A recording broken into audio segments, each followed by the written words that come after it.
যারা কর্মী হিসেবে সৌদি আরব যাবে তাদের মেনিনজাইটিস রোগের টিকার দরকার হবে না।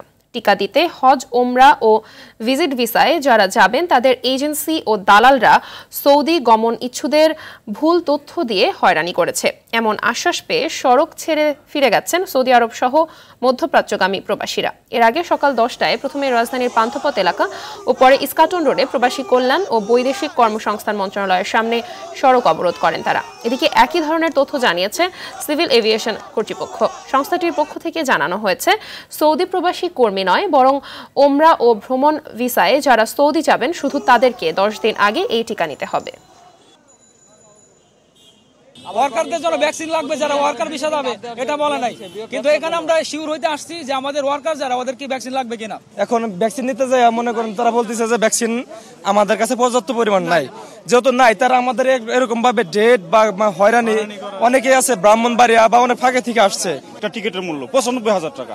এই একটা 10 দিন আমরা ভ্যাকসিন না নিতে পারলে আমার টিকিটটা মিস হয়ে যাবে।